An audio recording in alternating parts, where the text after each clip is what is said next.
Photography 130 came about as a response to two identified conditions of how photography has been dealt with in Australia. The first condition is that there is a well-established history of photography in Australia through numerous texts and publications that deal predominantly with the relationship between photographers and their work and the museums, institutions and galleries that collect and exhibit those works.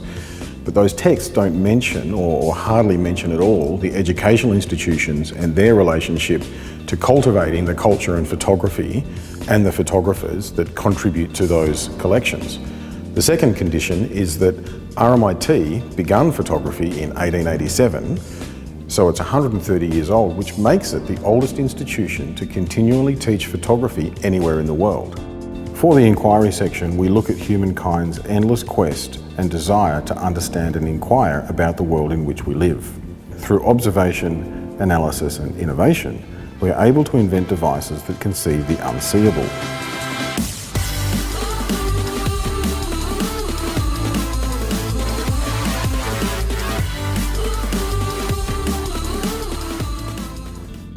For the insight room, it really is about what is seen in front of the lens and how that is mediated through the experiences and personalities of the operator behind the camera and how they share their views with us.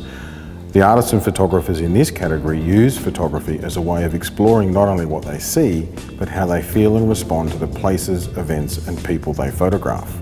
Through their photography, we see the unfolding of history, the complex nature of politics and identity, and an insight into their own personal expression.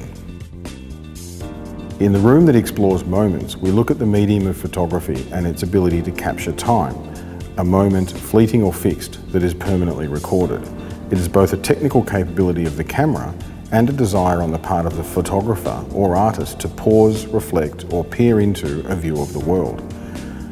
The moments can be reflective and reactionary, standing in a particular place at a particular time, or they can be conceptual investigations of concepts or ideas, but what is evident in the work is how each of the image makers have considered the moment and privileged their choice of time in each of the images. For the narrative room, we look at stories. And stories are complex and they are powerful. We use them to construct social order, to create a sense of belonging and place, and we use them to find people with similar views and ideas about life and meaning.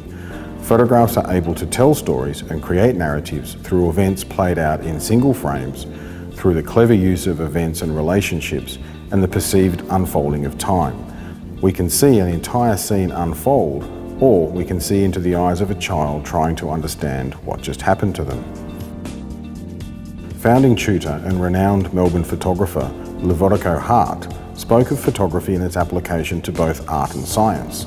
This acknowledgement carried through the curriculum and practice of tutors and students, and the section on archives and historians explores the early years of photography at RMIT, sourced from historical photographs, as well as images sourced from the University Archive of students, facilities, and presentations of work. The inclusion of archival material provides an insight into how photography developed at the college and demonstrates some of the key values of the institution, namely the inclusion of women from the very beginning and value placed on practice and a skilled hand, as well as links to industry and commerce. What makes this show unique as an exhibition about photography is that it draws together works from artists, professional and commercial photographers and scientific photographers who have all had some kind of relationship to RMIT.